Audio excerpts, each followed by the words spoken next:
Hey guys, it's Ash here from Alchemy of Health. And we've got Jason here as well from Alchemy of Health.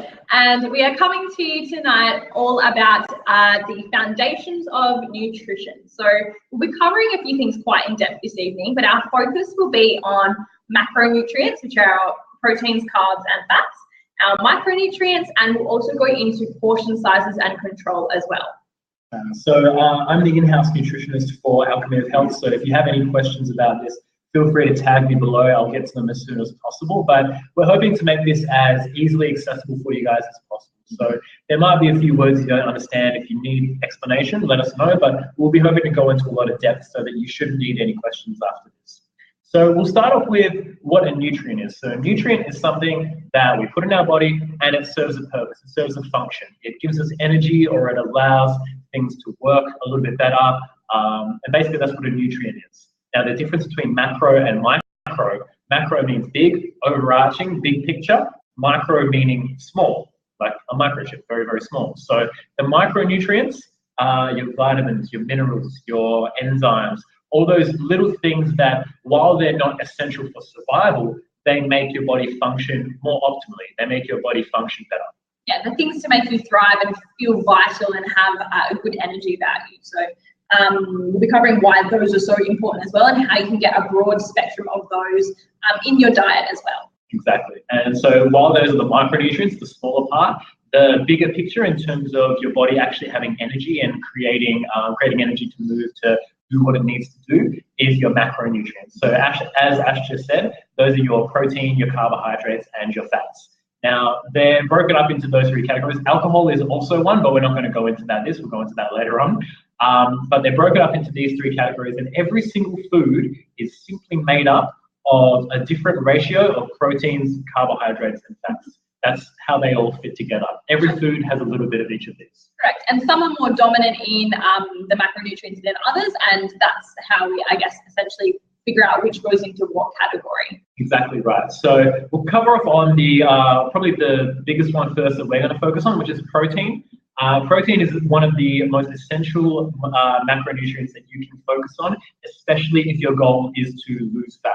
If your goal is to lose fat, protein has an effect on the body where it actually helps you spare your muscles. So when you lose fat, when you lose weight, your weight comes from a number of different sources. It comes from the water that you have stored, your fat stores, as well as your muscle, and sometimes even your organ mass, depending on how much weight you're losing on a week-by-week basis. And we covered off in the goal setting about what's a really good target to aim for.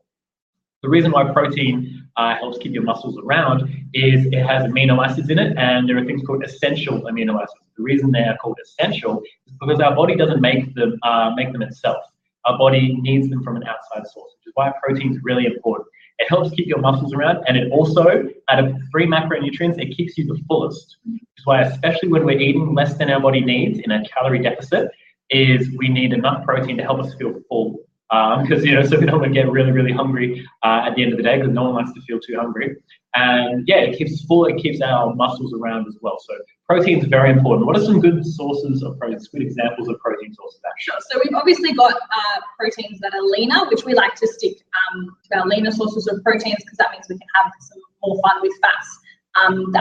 The dominant sources of fats. Yeah, by lean she just means low fat. Low fat. So low fat cuts of meat would be the main example you'd see this term used. Yes. So things like chicken breast. Chicken breast, turkey, your steaks with not too much. You can obviously, there are cuts of meats where you can visibly see the fat. So if you're going for your red meats, look for cuts that don't have too much excess fat, the white parts around the edges and that kind of thing. Kangaroo is also a really great source of protein, really lean. Fish, seafood, what else have we got? There's obviously protein powders, and we'll go into that a little bit later on as well, but those are probably the sources of proteins that we would most often use. Yeah. There's also eggs. Eggs, there's a few different sources of dairy, lentils as well. Lentils being legumes for anyone that is a vegetarian or chooses not to eat meat. For example, if meat doesn't really agree with you, then they're not obviously mainly protein, but they have a lot of protein available in them, and they are also quite filling sources as well. So I also like to go for high protein yogurt. Chobani is one of my favorite brands. It's got more protein in it than anything else, and yeah, it just makes for a little bit of a change of pace if you're not a big meat eater. But meat is going to be your biggest kind of protein per gram, the best bang for your buck when you're wanting to get a lot of protein in. And for a lot of you, the amount that we're going to recommend is going to be a lot more than you may be used to eating. So we'll get into that. Yeah, you may actually feel a little bit fuller on this program, and you'll be eating less in general. So it's going to be new for you.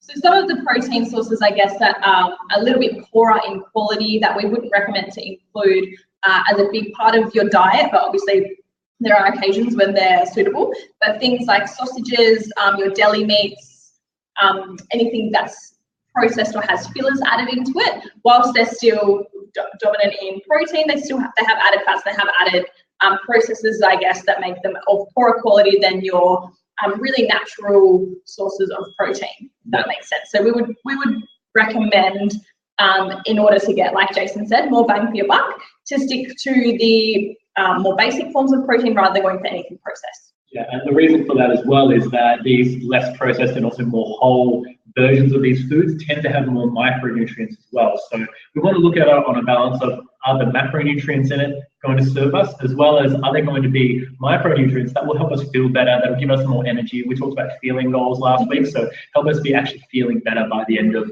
having these kinds of meals. So that's very important with protein. I hope we've covered off on quite a bit on protein. So I think we'll move on to fats now. Fats are incredibly important in your diet. There's been don't be scared of fats. Fats will not make you fat. No. Fats will also not make you lose fat. There's a lot more to it than that. But fats are very important. There's a reason that there are things called essential fatty acids as well. So there's essential amino acids and there's essential fatty acids that our body needs. Particularly for our brains. Exactly, for our brains. Our brains utilize certain long-chain, medium-chain triglycerides or certain lengths of fats to function properly. Especially with women, there are a lot of functions in the body that require fats to metabolize hormones, do all that kind of stuff. As well as there are some vitamins and minerals that are only fat soluble. So that means they only dissolve, they only get transported where they need to get to with a fat source available. That's why it's very important to have fats.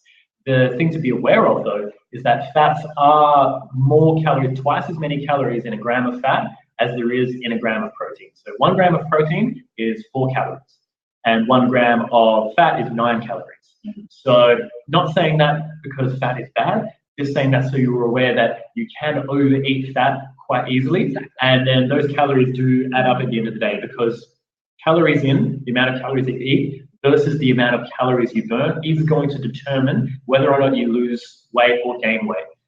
So it's not something to be afraid of, it's just something to be aware of. Yeah, and we'll cover up on that as well when it comes to portion control and portion sizes. Obviously, if something is of a higher calorie density, you're going to require less of it. So we'll cover off on that later on in the video anyway. Exactly. So fats. We're going to go into the types of fats that we would recommend you include as part of your program, and fats are probably one of my favorite things to eat. I always end up having a lot of fat. always have fat at every single meal. So I'll go through some of my favorites. Jason can share some of his, and then we'll tell you some of the kinds of fats that you might want to eat less of or not include every single day. So I love avocado, nuts, all nuts. So you've got your almonds, your walnuts, your Brazil nuts, hazelnuts, macadamias, all nuts basically are a great source of fat as well. Also egg yolks, so the yellow part of the egg is a great source of fat. What else do I love? I love putting olive oil on my salads. That's a great source of fat as well. Jace? Extra virgin olive oil, coconut oils as well. If you enjoy it. The biggest thing with these is if you do enjoy it. Sometimes some people like Ash doesn't really love the taste of coconut oil on her meat or if she's cooking something. Exactly. So some of my favorite sources as well. Fish are very important. However, if you're like me and I am not a big seafood person, then I do recommend a high quality fish oil supplement, because that will get you omega-3s, which are necessary for a lot of function. A lot of people have far too many omega-6s in their diet, which generally come from your animal proteins. So having a fattier cut of meat, which is not necessarily bad, it's about having the balance there. Sure. So I'm aware that I don't like a lot of fish, so I take a fish oil supplement. That helps me out a lot. But most of my fats will probably come from dairy as well, full fat milks, cheeses, that kind of stuff. Cream. I don't put too much cream on. I like I like milk better. Ever since I was raised up, milk is a really good source of fat for me, as well as protein. There's a little bit of protein in milk too. Also, your full fat yogurts, cheeses as well are fat source as well. So just keeping in mind portion control when using those types of things in your salads or in your meals in general. Exactly right. And then again, yeah, the nuts, the avocados as well, egg yolks were quite similar in that respect. Cooking oils as well, guys, are fat sources. And obviously we've got butter and ghee and all that kind of thing that come in as well when you're with your fat sources. But what I would look for in a cooking oil, there's a couple of important things to note here. So they're going to be what you use to cook your things in. So they are your source of fat for some meals. You want to go for the oils that come from sources that you would recognize to be oily, if that makes sense. So nut oils are great. Olive oils, avocado oil, and coconut oil are probably my top picks when you're looking for something to cook with, or butter, because when you go back to the natural resource that comes from, all of those things are quite oily or fatty by nature. It's when you start using things like I guess vegetables and seeds for your oils, where it comes from a bit of a poorer quality. So there's a whole lot of processes that are involved when creating that kind of oil, because to extract oil from a vegetable or from a seed or from something that's quite dense and doesn't really have a lot of oil in it, there's a lot of processes and chemicals that go into that. So when you're looking for oils to cook with for your fat, those would be my top sources. Yeah. And you actually did remind me as well, chia seeds, flax seeds, seeds and nuts that are easy to put in things like if you are doing something like a smoothie or a shake or things that you can sprinkle throughout a salad as well. They do tend to be good sources of fat as well. So. And we forgot our favourite, peanut butter. Yeah, the reason we didn't bring it up is because it is so addictive. Yes, so addictive. Peanut butter is very don't good. Eat the whole jar. Just don't eat the whole jar and you'll be okay. So peanut butter, yeah, great source of fat, great tasting, just everything about it. So, yeah, so peanut butter is something that we recommend as well. Don't have to hide from. And you can get peanut butters, guys, that are 100% crushed nuts. So just again, checking your labels when it comes to your foods and just reading the ingredients and making sure that you're comfortable with everything that's in there. So you can get a few really great natural sources of peanut butter, some of the organic ones, where it's literally just 100% crushed peanuts. They blend it all up. The oil tends to stick on top, so just make sure you stir it, but that would be our recommendation. Exactly right. And the reason we're leaning more towards the less processed side of things is not necessarily because the processed foods are bad for you, and it's not necessarily because the things in them are going to be bad for you. It's only because the fact that the unprocessed or the less processed versions have more of the micronutrients. So we're not saying you have to eat all of those foods, and we're going to go into that later on, but if you do have the choice, then one of those choices is going to be slightly better for you in regards to nourishment and the micronutrients that will help your body process. So that's the main reason why we recommend that. I think that's covered off on fats pretty well. You can tell that fats is our favourite because we've been thinking about it for a long time. And we keep getting excited and actually salivating thinking about peanut butter.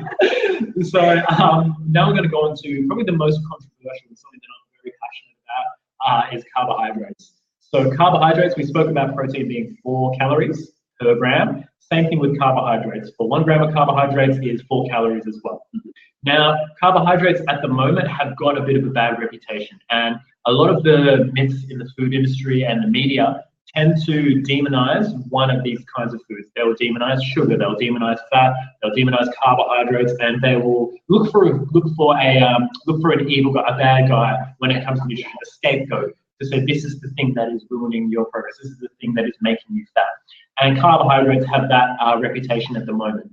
Carbohydrates are, while there's no necessarily essential carbohydrate, just like there are essential fatty acids and essential amino acids, there's no essential carbohydrate. However, our bodies are adapted to utilize carbohydrates for fuel. So especially with some of the workouts that Ash and I are going to be giving you over the course of these 12 weeks, it is essential that you have carbohydrates as a quick fuel source for your body, as well as the fact that carbohydrates, they're just kind of everywhere, and they are also in some great sources of food at the moment. Like you get carbohydrates in your fruits, in a lot of whole grains, which vegetables. These are not things to avoid.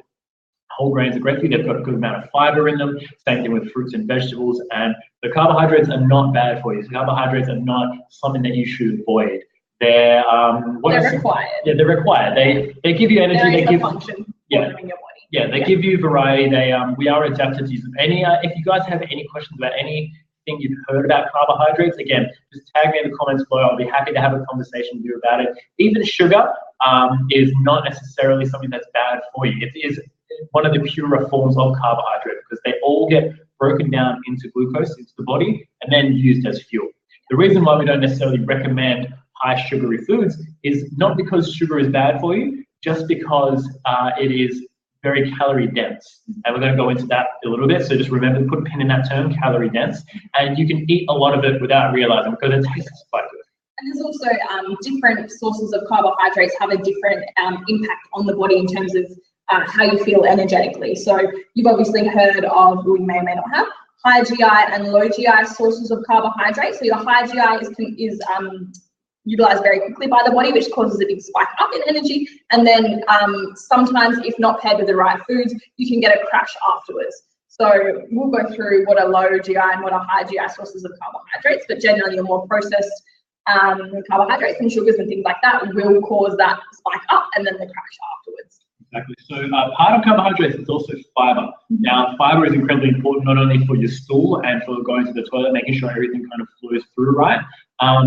There's soluble and there's insoluble fiber. Now, these two different types are found generally in things like vegetables. If you think about plant matter that isn't that easily broken down, it allows some solidity to your bowel movements, all that kind of stuff, and helps things flow through, helps clear things out as you go through. And if you think about a carbohydrate source that has a bit of fiber in it, that will generally be your lower GI because the fiber will slow down the digestion, will allow the digestion to come through a little bit slower, allow the energy to be released in a slower manner, and you'll have that energy for a longer period of time.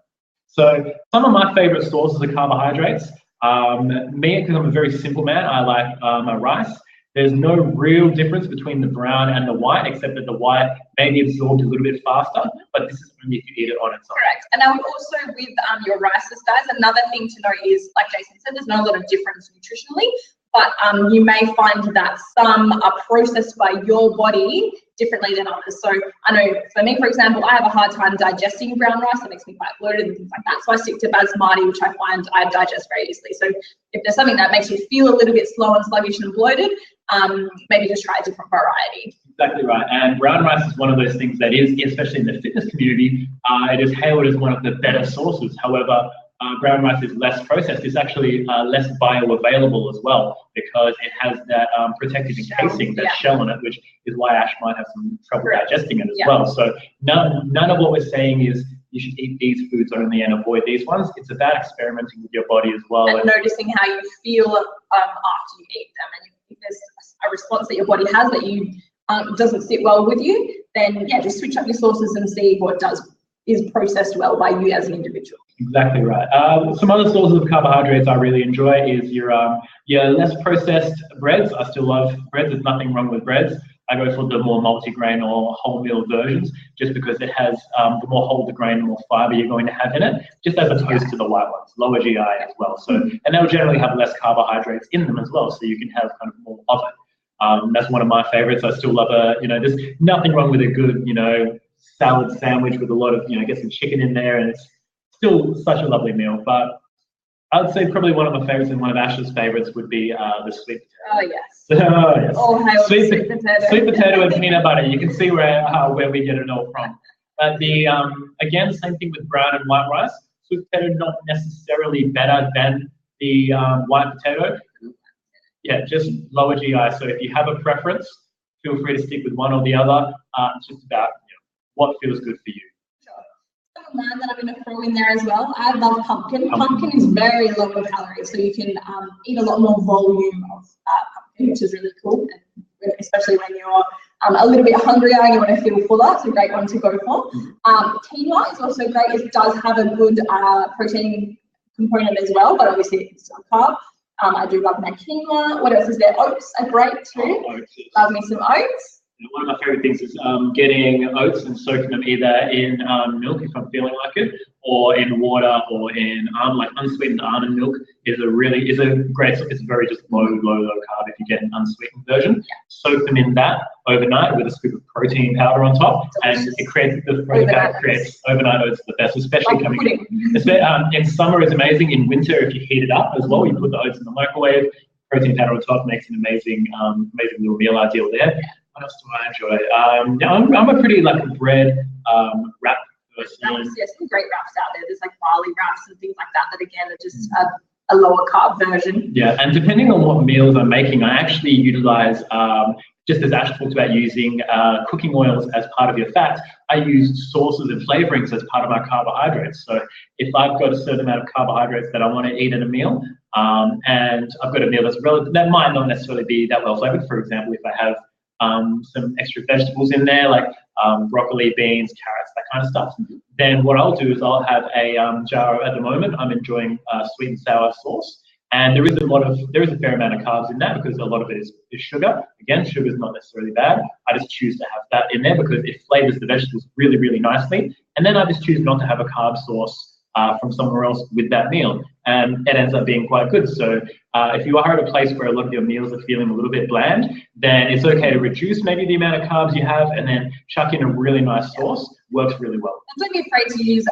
as many herbs, spices, and all of those kinds Herbs of things and spices, that you want, guys. no Exactly right, and they turn your meal what could be quite bland and boring into something really exciting. So play around with spices and herbs too. Exactly right. Those are probably our more starchy carbs that we would recommend for your day-to-day. So I guess obviously we were already covered off on the carbs that we would recommend not to have so much of, just because of the effect it has on your body, and also because there's not a lot of nutritional value to them, which are our more calorie-dense carbs and processed things that have been stripped of any nutrients. So your white sugars, white breads, cakes, pastries, all of that stuff that we love to have as on a special occasion, don't have a lot of micronutrients in them. So, which is why we wouldn't recommend to have them every day. Yeah. So, and it's really important to note, guys, is that it's all done with balance. So if you're having just one of those days or one of those weeks or whatever it is where you're just a bit stressed out and something like that, while we don't want to have emotional attachment to food, we'll just make you feel a little bit better, or you're just feeling like, you know what, I could use something that's a little bit, that's not a sweet potato or rice or in that vein of food, then it's perfectly reasonable to have some of those more sugary carbohydrates as opposed to something starchy. Not with it, but as opposed to it. So instead of having that source of carbohydrates today, I'm going to have something that's a little less nutrient dense. It has a little less vitamins and minerals in it, but you know, I feel like it, and why not? And this is all very relevant based on what your goals are as well, guys. Exactly. So later in the program, we will teach you how to structure your meals based on your goals too. But this is, I guess, just a broad outline of proteins, fats, carbs, and what we would recommend to incorporate as part of your meal plan. So we've done our starchy carbs. So what we'll also look at is fibrous carbs. So these are what Jason was referring to before as your vegetables. So generally our leafy greens, broccoli, all your colourful veg. What else we got? Like onions. What else? I'm just a greens girl. Yeah, I don't know anything other than spinach and broccoli. Definitely a greens girl. I love the capsicum. Is another big one for me as well. For you, it's going to be finding what vegetables do you enjoy. Peas, corn, all that kind of stuff. It's finding what your vegetables that you enjoy eating, because there's no one special vegetable. Like kale isn't going to save your life. It's about finding what ones you actually enjoy and incorporating those into your meals. And we obviously also, each coloured vegetable has its own spectrum of micronutrients. So the more variety of fruits and vegetables and any of the foods that we've talked about, the more variety you can have, the broader the amount of micronutrients that you're going to take in, which is awesome. So we don't want to limit ourselves to certain colours or certain boxes. We want to have a plethora of everything, just to make sure we're getting as many nutritional resources as we possibly can. Exactly right, because you're never going to get all of your nutritional needs from a select 1, 2, 3 types of food. You're going to have to vary it up a little bit. So it's important to eat the rainbow. Yeah, eat the rainbow. Yeah. It's not Skittles and M&Ms, not that kind of rainbow. But yeah, so nature's rainbow. Yeah, exactly. Things like beetroot as well. Any of those foods, they're also very, very filling as well. The two biggest bang for your buck things you can eat to help yourself feel full are fiber and protein. Especially if you mix those together, fiber will slow the digestion of anything that you put in and will help you feel fuller for longer. But going on to that, should we talk about meal side of things, that kind of stuff? Yeah, so I guess what I just wanted to wrap up on the vegetable side of things is, as Jason referred to, there are your fibrous carbohydrates. So they still are a carbohydrate, but because they have insoluble fiber in them, they're passed through the system, which makes all of your vegetables an unlimited resource of food. So go for gold, eat vegetables all day long. Many grams as you want. could not possibly eat enough because they're very low in calorie and very low in calories, very high in nutrients and very filling for you. So if you're ever feeling hungry or like you need to snack, vegetables would be the perfect thing. Exactly right. So if you and the more fiber, it's pretty much impossible to overeat on those. If you manage to overeat on broccoli and spinach, then I'm going to be honestly quite impressed. But yeah, just touching on that, we're going to move on to a little bit of meal design. So how you can actually design a meal and how to use that for your goals. So the general recommendations that we use are a palm of protein. So if you're a female, it's going to be the size of your palm of protein. Now that's the meats we talked about. Might be the legumes, might be stuff along those lines. A thumb of fats, so whether that's avocado or butter or oil or whatever you're using. And this is designed for, say, 3 to 4 meals a day. If you're eating more often than that, then you'll want to decrease the size of your meals. If you're eating less frequently than that, then you're going to want to increase the size of your meals. So a thumb of fat, handful of carbs, so whether that's like 1 or 2 pieces of bread, or it's a handful of potato, rice, potato, pumpkin, whatever. Exactly. And then green veggies, as we said, go nuts. Yeah, so just fill up your plate with vegetables and then pop your proteins, fats, and carbs on top. Yep. As a guy, you're going to want to times that by a half. So it'll be a palm and a half of protein, a thumb and a half of fat, a handful and a half of carbohydrates, and then, vegetables again. Go nuts. Make sure there are some at each one of your meals, but you can kind of go nuts with that one. That doesn't really matter. Sure. So I guess to wrap up on what we are looking for when you are designing your meals is to, 3 times a day? Is that what we recommend? So that would be 3 times a day. And what we would recommend as well with that is try not to necessarily snack in between. There are a couple of reasons for that. One of the main reasons that we recommend non-snacking is because some people will just do it mindlessly and they'll end up eating far too much. And a lot of people won't actually track what they're actually snacking on and can end up overeating like that. It also, it provides your body with a constant source of fuel, so it actually never has to switch over to burning your stored fat. So it just gets used to, I'm going to be given this nutrient, this food all the time. I don't need to learn how to switch to using my fat. And that's a kind of a pathway that your brain and your body need to actually learn to use in order for you to get better results when it comes to that. So when our goals are focusing on fat, this is a really good habit to get into, is having 3 solid meals, 3 very satisfying meals throughout the day, which, as we explained before, are based around your proteins, fats, and carbs in the portion sizes that we recommend. And obviously, if you are feeling hungry or whatever that might be, just let us know and we can have a look at what you're eating, see where you might be going wrong, see where you can add in something, and go from there. Exactly right. So yeah, one of the main things is taking note of your hunger as well. So if you are not really feeling hungry before each one of your meals, let's say you have a meal at 8 o'clock, 12 o'clock, and 6 o'clock. If you're not feeling very hungry before those meals, it might be a sign to cut down a little bit, because if your goal is fat loss, then it is only natural for you to feel a bit hungry before your meal.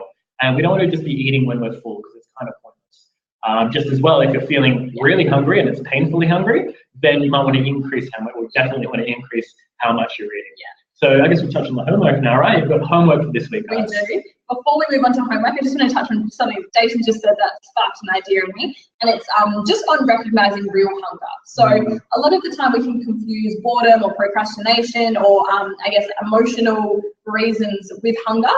And the easiest way to identify when you're actually really physically hungry is when your stomach feels empty and you have that grumbling sensation, like your stomach is eating itself. So when that's happening, you're definitely hungry and it's time to eat.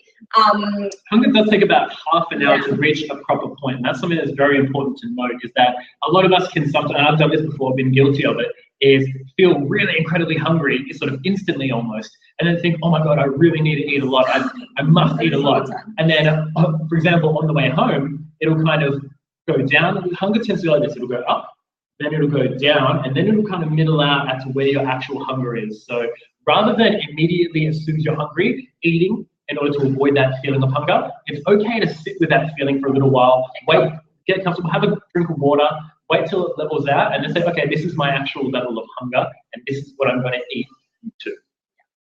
So your homework for this week, guys. So excited about this. All right, Ashley, you want to take us through it? I'll announce it. So your homework for this week, guys, is we want to see a visual food diary. So we want to see you post what your meals are throughout the day. Just do like a collage, or if you want to, you can just post all 3 up together. And we want you to go through what are the proteins, fats, and carbs in each meal.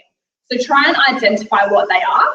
And we'll be checking to see what you guys are posting just to make sure you're on the right track and to make sure that you know what your sources are and where they should be allocated in that daily food diary. Yeah. If you're not sure about anything, just let us know. Tag us in the photo and we can have a look and let you know where that would be categorized throughout that.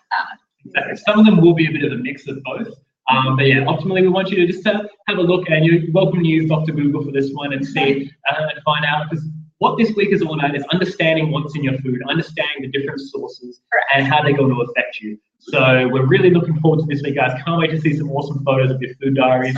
Every day until our next webinar. So from now until next Wednesday, we want to see your meals. And it'll just be really good for you guys to get in the habit of understanding what you're putting on your plate and just getting more awareness around what you're putting into your body. Awesome. So that's it for that, guys. If you do have any questions about this, feel free to tag myself, tag Ash below. We'll be happy to answer anything you've got. But that's it. Then we're going to be looking forward to seeing you next week, and we can't wait to see all your photos in the group. Thanks for joining us, guys. All right. Take care. Bye.